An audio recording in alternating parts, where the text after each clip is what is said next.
¿Se embolatará o no la libertad en Estados Unidos del integrante del cartel de Medellín, Fabio Ochoa? Todo puede ser. Lo cierto es que sigue dando de qué hablar. ¿Cuál es la situación real que afronta? Alerta Crónica entrevistó a varias fuentes para que dieran cada una la versión del caso. ¿Qué dijeron?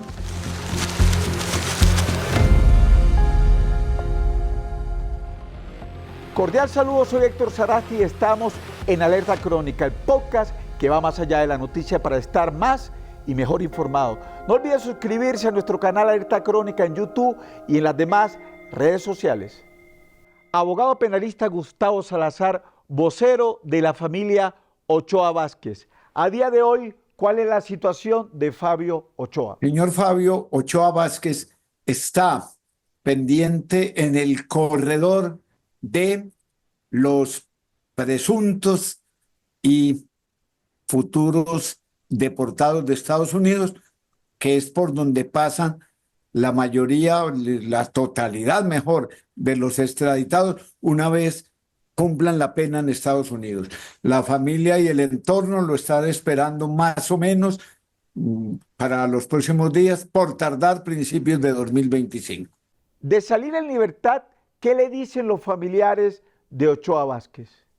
Recordemos que a pesar de haber tenido una muy dura y muy inhumana prisión por 10 años, ya una vez fue degradándose a mediana y baja seguridad, el señor Fabio Ochoa Vázquez tuvo a bien dedicarse en la prisión a leer, a estudiar, hizo unos plurales, fueron varios inventos, algo así como temas de ecología, de energía, y patentó en los Estados Unidos a través de un abogado, Julián Mesa, todas las patentes. Su familia, que la ha visto muy poquito en estos años. Hasta ahora, ¿cuánto tiempo ha pagado y qué beneficios ha obtenido? El señor Fabio Ochoa Vázquez, al igual que el señor Carlos Leder Rivas y últimamente Pastor Perafán, son personas que han pagado más de 25 años físicos. No, yo lo que quiero decirle, y sobre todo a algunos medios de comunicación, es que sean sensatos, que no vengan a decir que la pena purgada por el Señor da lugar a la impunidad. A mí me parece que esto hay que manejarlo con altura, con respeto y sobre todo con objetividad. La prensa debe ser objetiva y transparente como los jueces de la República, no parcializados. ¿Cómo fue el contexto de la captura de Fabio Ochoa? Me encuentro en la ciudad de Miami en el año 99, aún más, me acuerdo el mes y año, fue cuando mataron, la semana que mataron a Jaime Garzón, yo estaba en Miami. En ese agosto soy contactado por un señor. Este señor me comenta a mí que yo tengo cercanía con los hermanos Ochoa, que le transmita a ellos la noticia que hay un indictment y que efectivamente se hará muy pronto efectivo ese indictment, siempre y cuando no tengan un acercamiento con los Estados Unidos. Yo tengo varias reuniones en el downtown, en un edificio muy bonito. Varias veces me reuní con Guillermo, que era el enlace de un señor muy famoso en Colombia, vino de ser fotógrafo a un hombre que acercaba a los gringos con estas personas. Y se me dijo en varias reuniones que habían pruebas. Yo hablé con Jorge Luis, hablé con la familia, no creyeron. Ellos dijeron en principio que era una extorsión, ojo, que era un chantaje. Inclusive a mí se me dijo que yo, ¿por qué estaba mediando? Le dije, no, simplemente es una información. Se supo después, para que el pueblo colombiano lo sepa, que una reunión en Bogotá donde el señor Alejandro Bernal Madrigal, conocido más como Juvenal, invitó a Fabio. Él estaba detenido en la Ciudad de México. Lo mandan los gringos a hacer el entrampamiento. Yo fui el primero en alertar a la familia. A mí no se me creyó. Recuerdo que me afinqué en Miami casi un mes, desde la última semana de noviembre del 99, ya habían capturado a Fabio. Y la familia no salía del asombro. ¿Por qué razón? Y les dije, el testigo contra ustedes va a ser el señor Juvenal. Fabio me dijo, es que es mi hermano. Y le dije, sí, es posible que sea su hermano, pero en la Biblia se dice que el hermano Caín o Abel. De mí se burlaban, a mí me decían que yo estaba loco, que era bocón, que no. Pero yo sabía porque tenía reuniones. ¿Y cómo termina todo? Que yo me reúno en un aeropuerto de Miami, yo iba en ese septiembre para Europa, y me dijo, si no quisieron, si no quisieron los Ochoa en este año entregarse, someterse y acercarse a las autoridades norteamericanas, les va a pesar. Cuando venga de Europa hablamos, doctor Salazar. Siempre dije que fue un entrampamiento. Recibí muchas razones, noticias de Fabio, que le dijo, no pelee la extradición. Recuerdo que eran casi 20, creo que eran 19 los extraditables. Aquí varios de Medellín, yo asesoré varios. Les dije, entre más rápido se vayan, más rápido vuelven. Casi todos volvieron. Los que han cometido el error son tres en Colombia. Son Leder, Pastor Perafán y Fabio Ochoa. El litigante Juan Carlos Franco Salazar hace parte del bufete de abogados que defiende a este personaje y respondió la siguiente pregunta. Si regresa al país, ¿cuál es la situación de los bienes de él? Pero digamos que por el momento, Héctor, no existe, digamos, ninguna investigación por parte de la fiscalía, que sepa la familia o que sepamos nosotros, sobre los bienes de don Fabio o su familia. Mira, Héctor, lo primero que podemos hablar con respecto al tema de la extinción de dominio de don Fabio es que mucha gente tiene, digamos, una vaga idea sobre realmente qué es lo que ocurre al respecto. Es que la opinión pública piensa que por el hecho de usted haber sido condenado por cualquier delito, ya cualquier persona tiene entonces sobre ciernes la Fiscalía General de la Nación en la especialización de extinción de dominio. Y realmente eso no es así, porque realmente la Fiscalía tiene que, digamos, encontrar estos bienes, ubicarlos y demostrar que estos bienes son producto del narcotráfico, en el caso del señor Fabio Ochoa. Y aquí es donde empieza una dificultad, y es porque, como sabe muy bien la opinión pública, la familia de don Fabio Ochoa Vázquez es una familia que de siempre ha tenido un poder económico, una fortuna, y evidentemente le queda muy complicado tratar de establecer cuáles son esos bienes o cuáles son los bienes que fueron producto de la organización criminal, que en este caso fue condenado por narcotráfico. Y el proceso, el trámite de la extinción de dominio tiene una carga procesal y emocional muy grande para las personas, porque usted puede pasar hasta 15 años peleando un bien, porque la fiscalía cree que usted pues, lo produjo o lo adquirió como producto del narcotráfico en el caso de don Fabio. A propósito de este tema, entrevistamos al antiguo jefe de la unidad investigativa del diario El Espectador, el periodista Fabio Castillo. Don Fabio Castillo, ¿qué es o qué fue el Clan Ochoa? El Clan Ochoa fue la organización a partir de la cual se creó el Cartel de Medellín. El Cartel de Medellín es una creación de pequeños clanes familiares. Eran el grupo de Carlos Leder en Armenia, Pablo Escobar en Medellín, los Ochoa en Medellín. Ellos tenían una estructura en la que iban aglutinando gente para hacer vacas, para hacer organizaciones de captura de cocaína, para hacer grandes envíos. Fabio Ochoa era un muchacho medio díscolo, loco, en plan paisa, de dueño de gran cantidad de recursos y de gran cantidad de contactos. Pero como en la organización del cartel era la gran cabeza, que era Fabio Ochoa Restrepo, el que era conocido como el caballista, y después seguía Juan David, que era el que manejaba aquí en Bogotá, que manejaba los contactos en Bogotá, y Jorge Luis, que era el gran capo de todos ellos, que manejaba toda la operación de narcotráfico. Desde luego. O sea, y cada uno tenía que responder por una operación. Cada uno tenía que asumir las consecuencias de alguna etapa del proceso del manejo del dinero y del manejo de la cocaína. Era uno de los clanes principales del cartel. Era de el Medellín. clan principal del cartel de Medellín.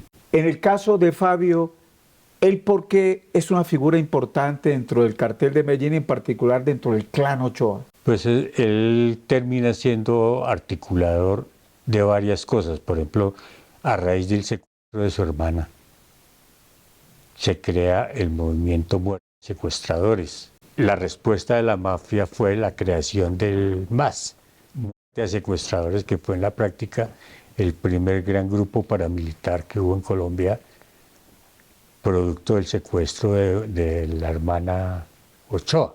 Era gatilleros y sicarios de la mafia asistidos por inteligencia del ejército, de la policía, de los organismos de inteligencia. Entonces fue el nacimiento de los grupos paramilitares y Fabio Ochoa estaba metido en el corazón de ese proyecto. Integraban el clan Ochoa quienes, si diéramos una estructura, específicamente quién integraban el clan. Pues toda la familia, está el gran padre, el gran capo, que era Fabio Ochoa Restrepo, y luego seguía Jorge Luis, que era el segundo gran articulador de todo. Juan David, que era como el embajador diplomático que tenía las relaciones aquí en Bogotá, su sede quedaba aquí en Chía, Cajicá, entre Cajicá y Chía era donde él manejaba eso. ¿Y qué habló y qué impresión le dio esa persona con la que usted habla? No, contactos directos solo recuerdo uno, en la hacienda de la familia en Medellín. Cuando Fabio Ochoa estaba preso en los Estados Unidos, se descubrió que la operación había sido montada desde la DEA, la operación para capturar a Fabio Ochoa Vázquez. Era un tipo que se llamaba Juvenal. Lo habían capturado en México con un cargamento de coca y a cambio de no procesarlo, él se comprometió con la DEA a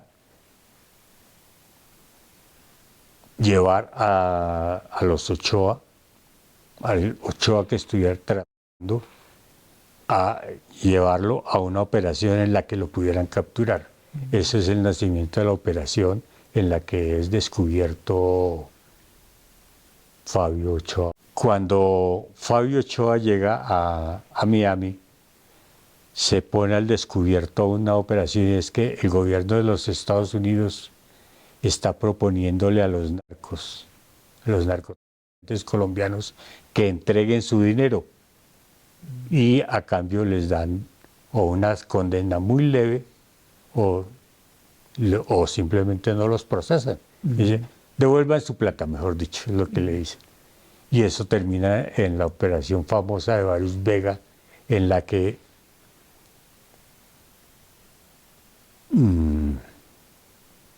Estados Unidos compra, entre comillas, la inocencia de los narcos colombianos a cambio de que indemnicen al gobierno de los Estados Unidos.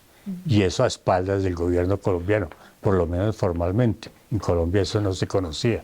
Entonces yo empecé a investigar cuando empezaron a revelarse esas historias, yo empecé a investigar, hablé por teléfono con varios narcotraficantes que habían quedado libres y me confirmaron. Allí desde la Florida, sí, yo pagué $30 millones, todos eran así millones de dólares, y estoy aquí libre y me dieron cadena probatoria. Si en un año no hago nada, ya puedo regresar a Colombia. Y en Colombia que dice, no, usted sabe que en Colombia no pasa nada. Entonces era una patente de corso prácticamente. Y ahí estaba involucrado el clan de los Castaño, los grupos, de los jefes paramilitares. Yo hablé con Castaño en esa ocasión y él me confirmó algunas de esas operaciones en las que él ha participado. Él me puso en contacto con varios de los Ochoa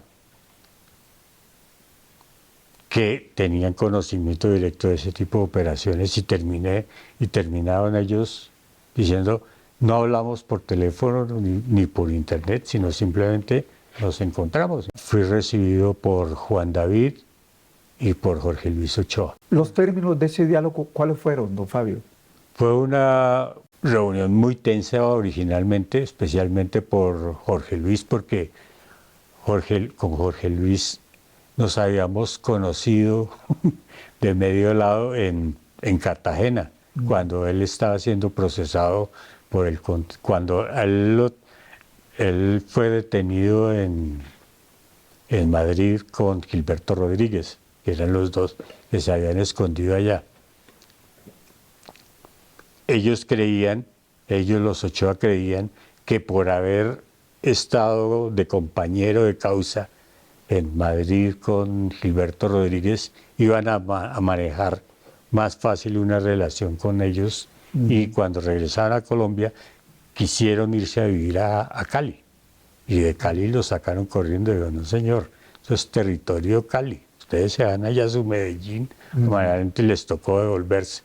Ahí es donde famoso capturan a Jorge Luis en un Porsche, en un peaje, llegando a Palmira. Sí señor, tiene usted muy buena memoria, correcto. Entonces, el diálogo con Jorge Luis fue bastante agresivo al principio. ¿Qué decía Jorge Luis? ¿Qué le decía? No, pues nada específico, sino era la forma, la sensación absolutamente desagradable que él tenía de tener que hablar conmigo, pero yo era el único periodista en Colombia que estaba investigando el tema de las compras de libertad en los Estados Unidos de los narcos.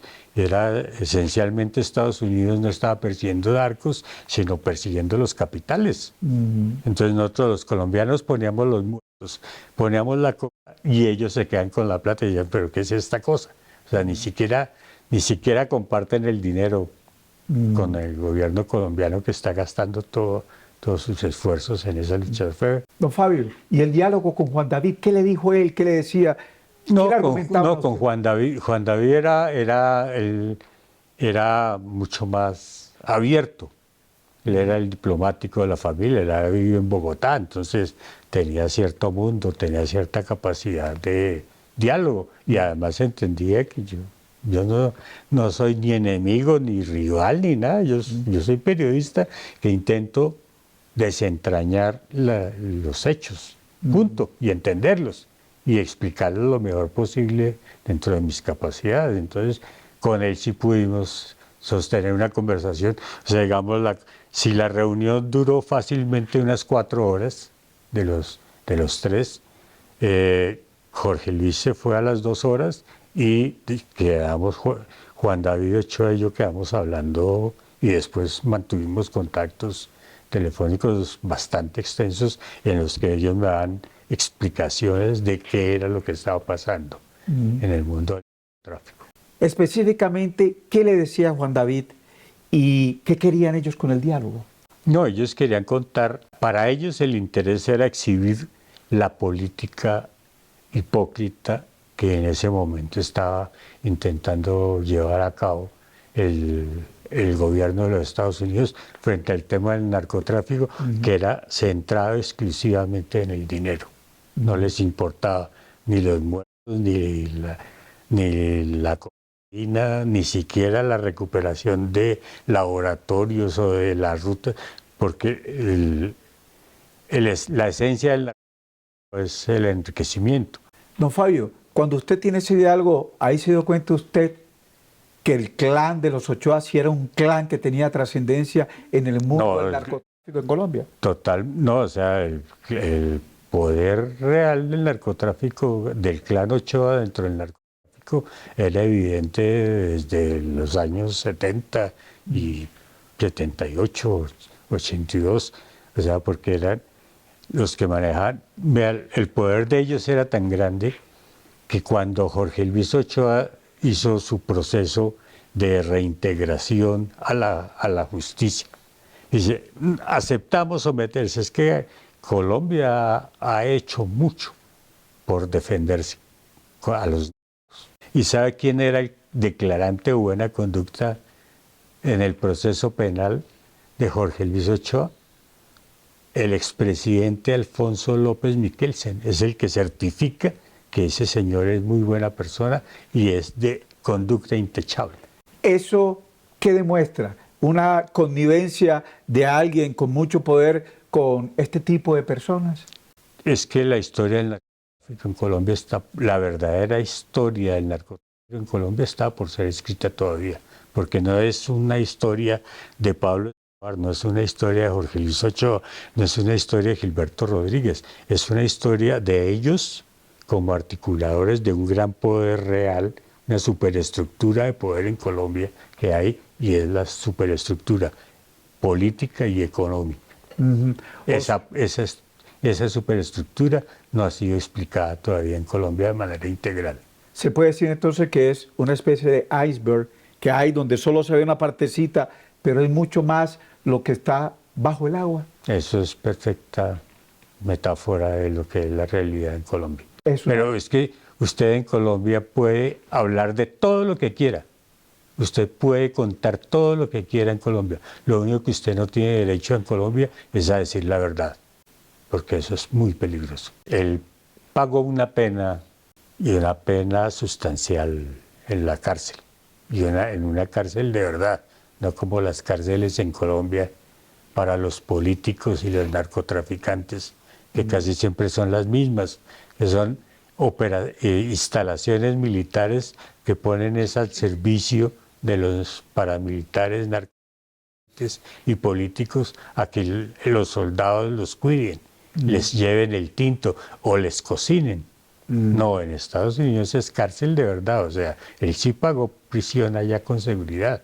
Don Fabio, yo le escuchaba al abogado muy cercano al señor Ochoa, que él viene sin procesos en Colombia, que parece ser que aquí lo único que había era una confusión con un señor Fabio Ochoa Vasco, algo así, pero que él no tiene procesos. ¿Qué concepto le merece a usted eso que él llega a Colombia sin ningún proceso? Eso es muy probable que sea cierto. El Estado colombiano es un Estado muy débil y muy corrupto. Entonces, cualquier fuerza más o menos articulada que se le pone al frente está en capacidad de derrotarlo, por lo menos de enfrentarlo. Y el tejido social en Colombia es muy débil, porque en los años 80 del siglo pasado hubo un asesinato sistemático de líderes sociales, de líderes políticos, tanto que en Colombia hay un salto generacional en los años 80, 90 de generaciones que fueron extinguidas totalmente. Entonces hay un salto de gente muy vieja a gente muy joven y gente que no tiene punto de referencia de lo que es una civilidad ni una forma de lucha. Todo el mundo no se da cuenta de que hay una exigencia, es la libertad es uno de los bienes más caros que hay en el mundo. Hay que luchar por él todos los días. ¿Qué le dice usted que haya preferido callar y asumir su responsabilidad, por así decirlo, que denunciar y contar quiénes estaban en el negocio con él? Sí, eso es lo que en la mafia italiana llaman la omertà, la ley del silencio, ¿no? Hay que respetar el silencio. Usted es el que se quemó, usted es el que tiene que responder. Simplemente respondió judicialmente por sus actos, y hasta ahí llega. A las fuentes agradecemos su presencia en este espacio periodístico. Llegamos así al final de este capítulo de Alerta Crónica. ¿Tiene alguna historia impactante que desee contar? Escríbanos al correo electrónico crónicaalerta@gmail.com y no se olvide suscribirse a nuestro canal en todas las redes sociales.